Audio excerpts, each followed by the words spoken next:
Bom dia a todos. Que Jesus, o nosso querido Mestre, nos envolva, nos ampare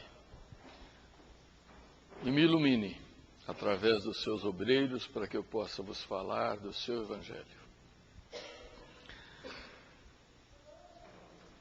Livro dos Espíritos, questão 115. Pergunta Kardec: uns espíritos foram criados bons e outros maus?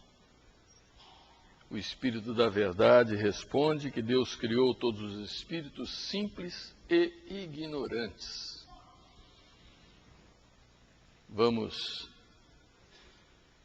analisar essa questão observando que lá atrás, quando iniciou-se essa nossa caminhada evolucional, os nossos antropos eram criaturas dotadas de uma condição única.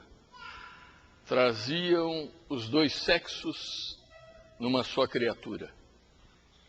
É difícil nós entendermos esta questão, mas outro dia, mudando de canal na televisão, me deparo com um determinado programa, que não sei exatamente qual, porque eu estava pulando.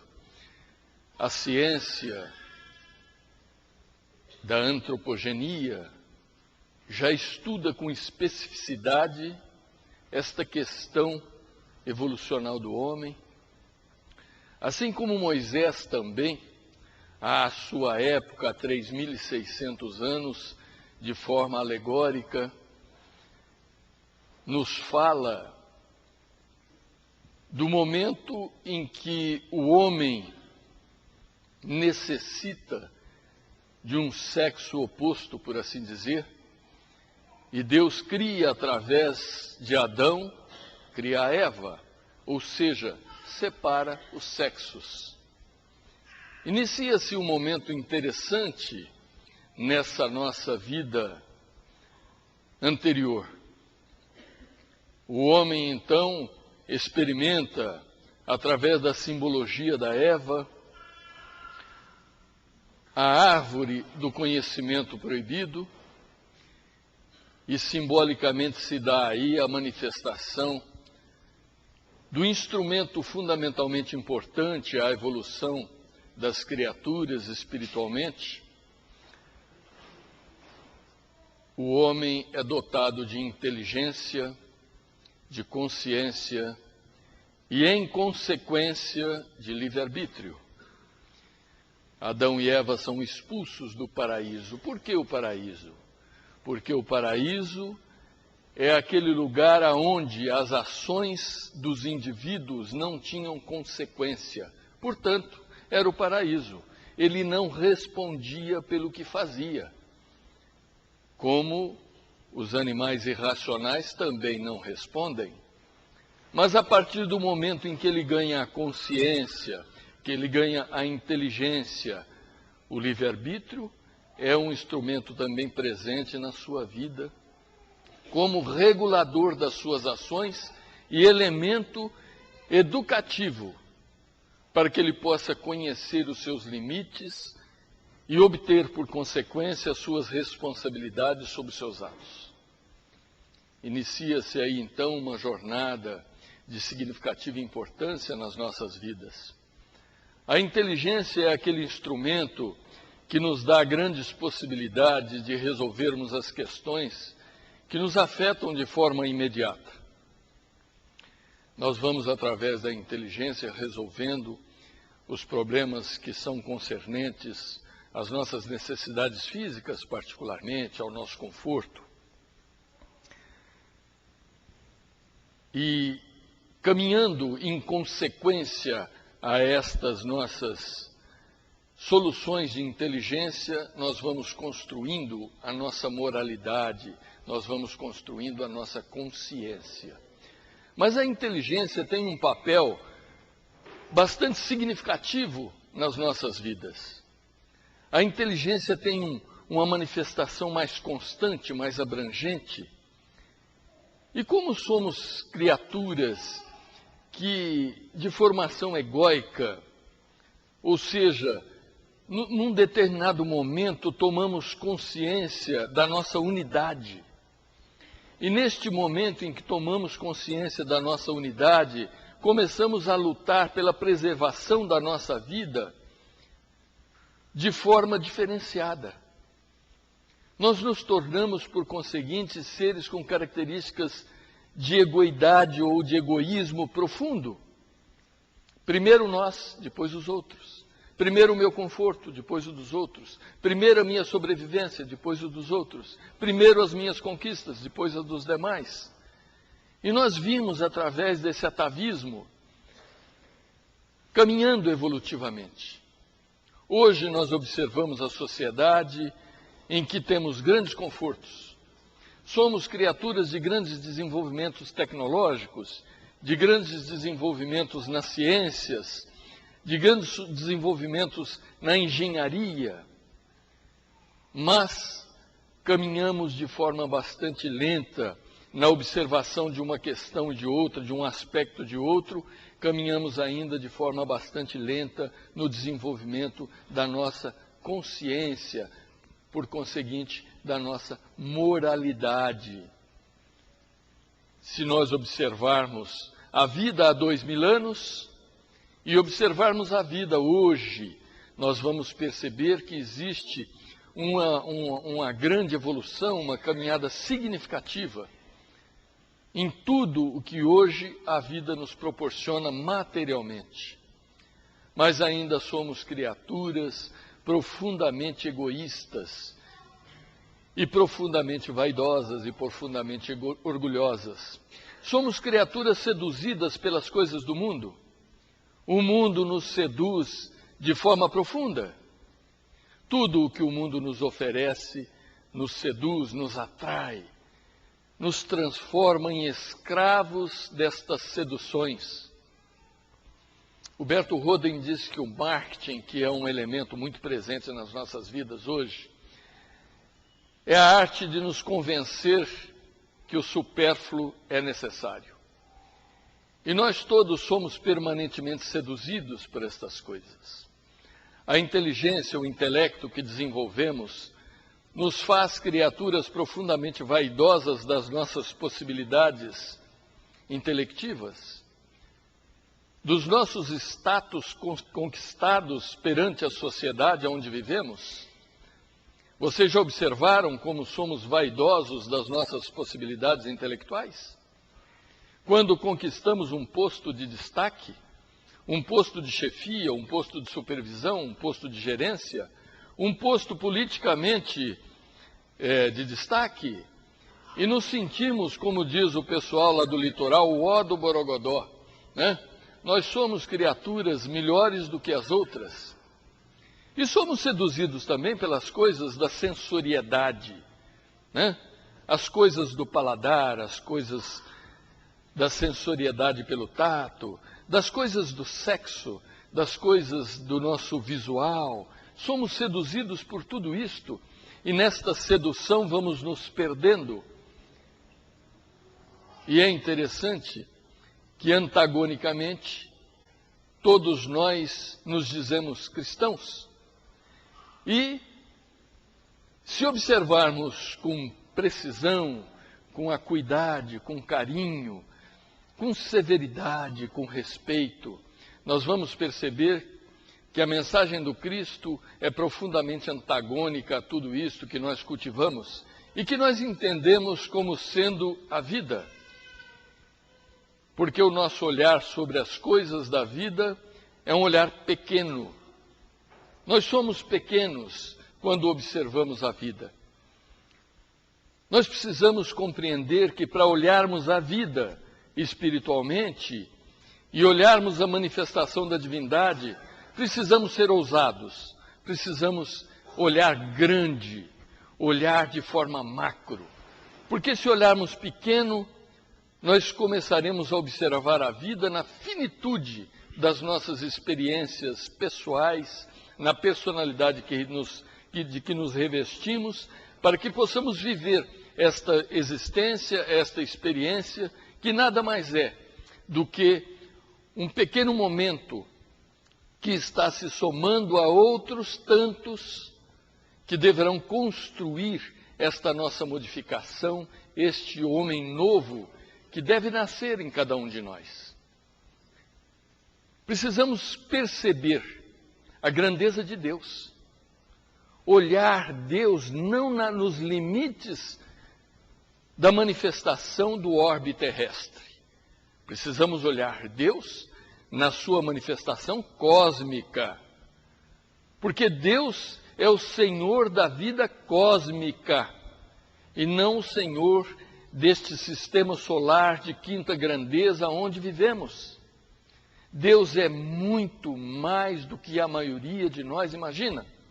Porque a maioria de nós imagina um Deus estacionado aqui na estratosfera do planeta, aguardando as nossas rogativas equivocadas diante da manifestação natural da vida. Porque todos nós estamos aqui colhendo as adversidades decorrentes das nossas impropriedades diante da vida. E, portanto, quando estamos sofrendo os reveses das nossas próprias faltas, nós recorremos a Deus pedindo que Ele nos liberte. E nos esquecemos que no Pai Nosso, a prece que o Mestre nos concedeu, por extrema caridade e compreensão da nossa precariedade de entendimento das coisas, nós vivemos a dizer: Senhor, seja feita a Tua vontade, assim na terra como nos céus. Mas quando a vontade do Pai se manifesta, nós nos rebelamos, nos sentimos insatisfeitos, incomodados, nos sentimos em profundo sofrimento, em sofrimento cruel, em sofrimento que não nos cabe e que entendemos dos quais não somos merecedores. Mas tudo isto porque nós somos seres profundamente inteligentes, somos seres dotados de capacidades que se manifestam em torno de nós, na grandeza das construções, na grandeza das tecnologias, que permite esses automóveis sofisticados, que nos permite esses tratamentos de saúde, que são verdadeiras descobertas fantásticas. O homem descobriu e mapeou o genoma da sua existência física e compreendeu que entre ele e o símio, tem apenas 2% de diferença. E aí, muitos começaram a se interrogar: nós realmente viemos do macaco, né? Ou o macaco veio de nós? É uma pergunta que se faz, mas o macaco, naturalmente, é uma derivação num momento evolucional em que houve uma bifurcação, segundo a própria ciência. Como dizia, outro dia sintonizava um canal aonde uma pessoa da área de antropogênese alega existir já uma ciência devotada a este momento em que a bifurcação ocorre. Nasce o símio e continua o homem. E nós ficamos nos indagando: meu Deus, será que nós e o macaco temos tão pouca semelhança? De fato, essa pouca semelhança existe. Mas o que se examina hoje não é a alma que anima o macaco, nem a alma que anima o homem. É apenas o veículo através do qual manifestam-se um e outro. E nós não somos o veículo através do qual estamos nos manifestando. Por quê? Porque pensamos pequeno. Precisamos pensar grande. E quando pensamos grande, não pensamos a nossa vida na finitude da sua manifestação. Nós não pensamos a vida na restrição de 60 anos, de 70 anos, de 10 anos, de 20 anos, seja lá quantos anos ela contenha. Porque esta é a manifestação momentânea, dentro de características que se dá pela nossa necessidade de aprendizado e evolução. Construímos essa nossa personalidade, mas não podemos nos seduzir por ela, porque nós não somos esta personalidade. Nós não somos aquela criatura que saca da carteira um documento e diz: olha, eu sou fulano de tal, RG número tal, CPF número tal. Eu não sou, eu estou. Quando nós observarmos a vida, sejamos capazes de observá-la na sua grandeza. E o Pai, sabendo das nossas dificuldades, das nossas limitações, que as nossas cogitações seriam muito acentuadas e voltadas para as coisas do mundo, vem permitindo que os seus obreiros de significativo porte espiritual venham periodicamente à Terra nos trazer as mensagens necessárias para que nós possamos voltar a nossa inteligência à construção da nossa consciência e à construção da moralidade que deve nortear os caminhos do homem, porque o homem dotado só de inteligência é uma fria máquina. É uma máquina inconsequente, a exemplo do que a história registra. O que vocês imaginam que foi um Hitler? Foi um indivíduo que de repente sonhou um sonho macabro de acreditar que a humanidade podia ser uma humanidade seletiva, uma humanidade em que apenas os arianos iriam predominar e dominar e imperar num mundo onde ele seria o rei, o senhor do poder total. Este foi o sonho macabro do Hitler, sonho das suas elucubrações intelectivas, sem nenhuma moralidade, embasando este seu caminho infeliz e inconsequente. Então, a bondade divina nos concede a presença dos seres divinos que vêm até nós. O mais significativo deles, o mais expressivo, foi Jesus, sem sombra de dúvida. E nós todos somos cristãos. Mas será que nós sabemos ser cristãos como verdadeiramente o Cristo nos traz a sua mensagem, a sua orientação? Será que nós nos apercebemos exatamente da significação da mensagem crística? Ou será que nós nos mantemos apenas na superficialidade desta mensagem? Vamos nos lembrar lá atrás, quando Jesus iniciou aos 30 anos a sua caminhada messiânica, após o batismo por João Batista junto ao Rio Jordão, na cidade de Betabara, ele dali se desloca, recolhe-se ao deserto, diz o Evangelho, durante 40 dias e 40 noites em jejum, e ao final deste jejum, diz o Evangelho que ele é tentado pelo demônio. Mas vejam bem, este é um momento interessantíssimo em que o Evangelho nos fala que Jesus é tentado pelo demônio. Será que o demônio teve a coragem de manifestar-se diante de Jesus para dizer a ele: olha, eu estou aqui para te fazer um convite. Declina da tua missão e venha comigo conquistar o mundo. Eu te darei o mundo em todos os seus aspectos de poder, em todos os seus aspectos de prazer, em tudo aquilo que o mundo pode oferecer. Será que realmente o demônio apareceu a Jesus? Eu, particularmente, dentro dos meus estudos, das minhas elucubrações nesse sentido, das minhas mentalizações, eu tenho comigo que o que aconteceu com Jesus naquele momento não foi necessariamente a presença do demônio. Não. Porque todos nós somos tomados por uma bipolaridade, por um aspecto de dois sentidos que nos movem. Os aspectos negativo e positivo, bom e mal, feio e bonito. Esta bipolaridade move a vida. Esta bipolaridade é como que uma alavanca que vai nos movimentando e nos tornando possível a vida. Porque quando nós temos que decidir alguma coisa, nós não vamos olhar os aspectos negativos dessa coisa. É assim que nós fazemos. E olhamos os aspectos positivos e negativos e tomamos uma decisão. E este é um momento crucial na vida de Jesus, em que o Jesus humano, diante do seu Jesus crístico, porque o aspecto crístico está em todos nós temos o Cristo em nós. E isto é a afirmativa de Jesus, e ninguém pode dizer: o João está doido nessa manhã. Porque Jesus diz assim: eu estou no Pai, e o Pai está em mim. Eu estou em vós, e vós estáis em mim. Então o Cristo está em nós, porque o Cristo em nós é o princípio divino manifestado em cada indivíduo. E este princípio aguarda por nós, pela nossa atitude, pela nossa implementação da sua manifestação em todos os seus aspectos, na sua atualização, já que ele está em nós essencialmente.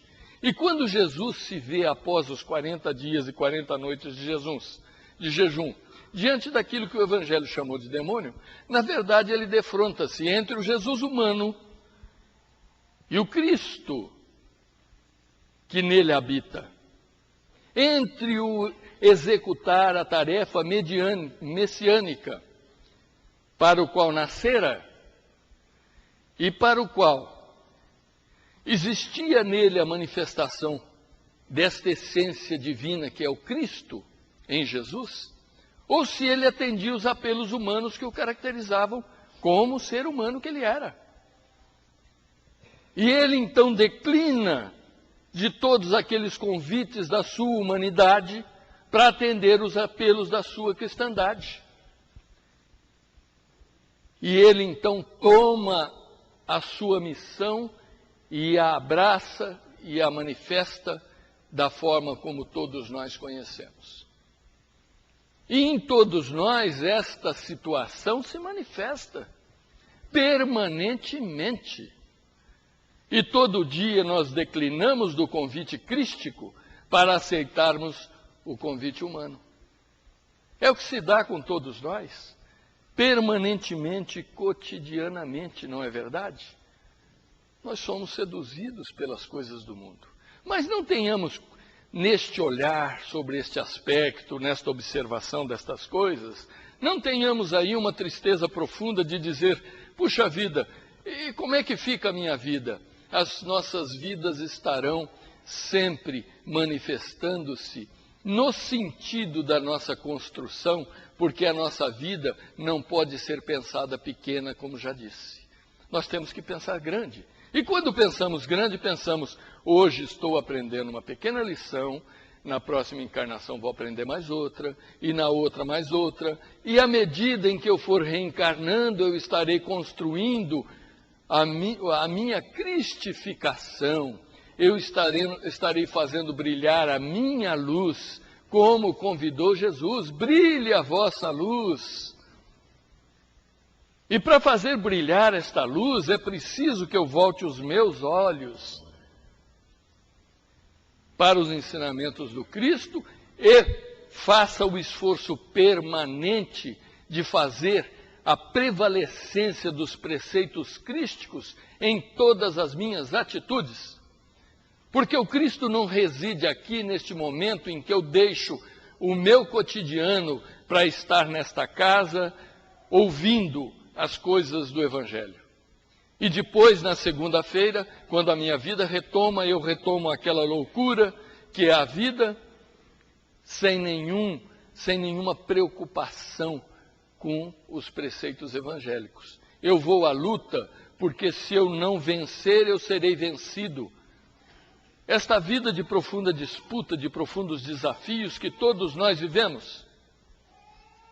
Aquele que não for vencedor é um derrotado, é um enjeitado, é uma criatura jogada ao relento, é uma criatura marginalizada e não é por aí. Nós precisamos nos dotarmos justamente desta cristificação dos nossos atos. Porque tudo aquilo que nós reclamamos hoje da sociedade injusta em que vivemos é decorrente da falta de consciência e de moralidade. É falta de cristificação. Jesus nos fala, eu vim ao mundo para que tenhais vida, e vida em abundância. E até mesmo no púlpito eu já ouvi pessoas dizerem que esta vida em abundância é tudo aquilo que o mundo nos oferece e que nós precisamos abraçar e gozar o máximo possível, e não é por aí. Felicidade verdadeira não é a felicidade do ter, é a felicidade do ser. Porque a felicidade do ter é uma felicidade transitória. Não que não possamos ter, mas que saibamos ter. Porque aquele que tem sem saber ter, sofre com aquilo que tem, porque escraviza-se ao que tem. E nós não podemos ser escravos daquilo que pleiteamos ou que tenhamos. Nós precisamos ser senhores.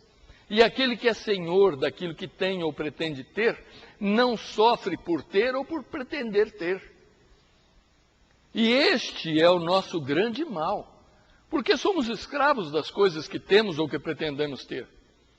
E a abundância a que Jesus se refere não é abundância no significativo material, mas no significativo espiritual, que nós precisamos buscar permanentemente. Jesus nos fala num outro momento: vinde a mim todos vós que vos achais cansados e sobrecarregados, que eu vos aliviarei. E nós, quando ouvimos isto, sentimos um profundo conforto íntimo, não é verdade?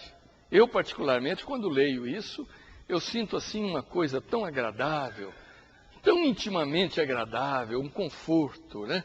Jesus dizendo que aqueles que se encontram cansados e sobrecarregados devem procurá-lo, né?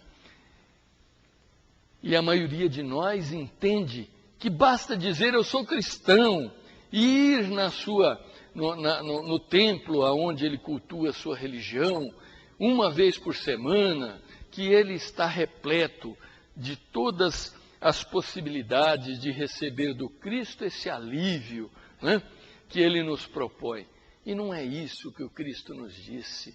Ele nos disse que quando nos sentirmos cansados, quando nos sentirmos sobrecarregados por todas essas atribulações da vida, por tudo isto que a vida nos envolve, neste redemoinho de situações em que nos sentimos estonteados, em que nos sentimos perturbados, em que sofremos porque não sabemos ter, não sabemos possuir,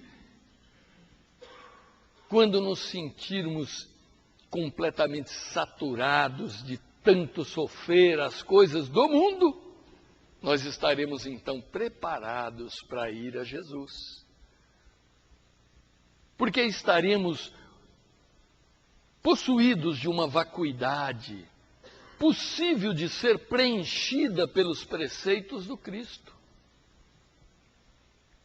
Estaremos aptos a vivenciar os ensinamentos de Jesus, a perdoarmos 70 vezes 7, a sermos pacientes, tolerantes, a sermos capazes de respeitar o outro, de entender o outro, de olhar o outro com a mesma compreensão que gostaríamos de ser olhados, de entendermos a sua afirmativa, de fazermos ao outro tudo aquilo que gostaríamos que o outro nos fizesse. Mas tudo isto pode se dar e se dará no momento em que nós estivermos cansados e sobrecarregados das coisas do mundo. O que nos traz na casa espírita? O que leva o indivíduo ao templo da sua opção religiosa? Senão um pequeno despertamento, muitas vezes, para as coisas que ele quer compreender, que ele quer entender. Porque Jesus diz: eu sou o caminho, a verdade e a vida, e ninguém vai ao Pai senão por mim. E nós todos achamos que basta eu fazer a opção superficial, a opção verbal, de dizer que sou cristão, que eu já estou a caminho com o Cristo. O Cristo, eu não disse Jesus, eu disse o Cristo. O caminho é o Cristo, mas o Cristo em cada um de nós. Nós precisamos realizar este Cristo que está em nós. Nós precisamos fazê-lo manifestar-se de forma definitiva. Porque enquanto ele não manifestar-se de forma definitiva, eu não posso ir ao Pai. Porque quando Jesus diz eu e o Pai somos um só, Ele está nos dizendo que Ele está em perfeita integração com Deus. Ele está em perfeita harmonia com Deus. Ele não destoa de nada daquilo que é imanente do Pai. E é o que nós precisamos compreender. Ele é o caminho por quê? Porque Ele nos ensina o necessário comportamento diante da vida para que nós sejamos capazes de realizar o Cristo em nós e irmos ao Pai. Jesus nos diz assim, num outro momento, porque Jesus, na verdade, meus irmãos, Ele sintetizou tudo aquilo que a humanidade busca através de inúmeros compêndios. Ele sintetizou em 3 anos. Vocês já pararam para observar como nós somos complexos e complicados? Vocês já pararam para pensar que na área da justiça, quantas são as literaturas que norteiam os nossos caminhos, dado a nossa complexidade e a nossa complicação? Nós somos criaturas, por assim dizer, macabras, né? Intelectivamente nós somos terríveis. Os homens constroem estruturas de leis que parecem perfeitas. Daqui a pouco alguém acha uma brecha e precisa reformar o código, porque alguém achou uma brecha no código que parecia perfeito. E nós somos criaturas realmente terríveis. E aí nós vamos amontoando literaturas para nortear o nosso comportamento. E nós montamos uma Constituição. O país tem uma Constituição, mas daqui a pouco a Constituição do país já não está mais servindo. Porque os homens já encontraram brechas e possibilidades de burlar tudo aquilo. Nós somos terríveis. E Jesus, na síntese de 3 anos do seu Evangelho, Ele tem o remédio de todos esses males. Tem o remédio para tudo isto. E Ele diz assim num dado momento: eu vim para dar testemunho da verdade.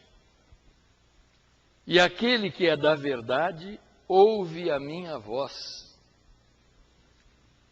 Meus irmãos, verdade tem tudo a ver com justiça. Não existe justiça sem verdade. E não existe verdade sem justiça. Uma está implícita na outra. Eu vim para dar testemunho da verdade. E aquele que é da verdade ouve a minha voz. E eu pergunto a mim mesmo e a vocês: quem de nós é plenamente da verdade? É um exame de autoconsciência que nós precisamos fazer permanentemente. Porque o exame que nós, via de regra, fazemos ao outro, ao comportamento do outro, e que muitas vezes nos traz indignação e insatisfação, é, na verdade, a observação das falhas que em nós se manifestam e que nós não queremos enxergar, e que nós vemos manifestada no outro, mas que no outro não se auto-justifica, porque nós somos auto-justificantes permanentemente. Então nós observamos o que tem de ruim e de errado em nós, no outro, recriminamos severamente. Mas não temos a coragem de fazer a introspecção, de nos olharmos com honestidade, com coragem, de dizer quantas são as minhas necessidades espirituais, morais e espirituais. São muitas. Será que eu sou da verdade? Para que eu possa dizer que eu sou do Cristo? É um exame de consciência para que todos nós façamos. Porque aqui, onde estamos reunidos na data de hoje, e na terça-feira, em que vimos aqui muitas vezes ouvir aquelas palavras que massageiam o nosso ego, né? Que nos trazem aquele consolo, que na verdade é um consolo tipo tapiação, por assim dizer, porque nós saímos daqui achando que nós somos bonzinhos, que nós somos criaturas que estamos realmente dotadas de grandes predicativos, né? E não é nada disso. Nós somos criaturas ainda profundamente carentes, profundamente necessitados, né? O Berto Roden fala um negócio interessante. Eu acho que ele é dotado assim de uma percepção extraordinária para certas coisas. Ele diz assim, que o importante, mais importante do que fazer o bem, e todos nós somos aquelas criaturas preocupadas em fazer o bem, não é verdade? E mais importante que fazer o bem é ser bom. Mas como é difícil ser bom? Porque o ser bom é uma manifestação de foro definitiva. É uma manifestação que está em nós de forma definitiva.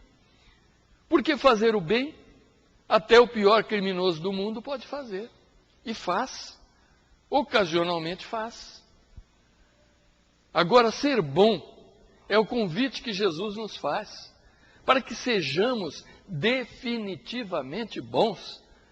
Para que sejamos capazes de ser bons, precisamos conhecer o Cristo.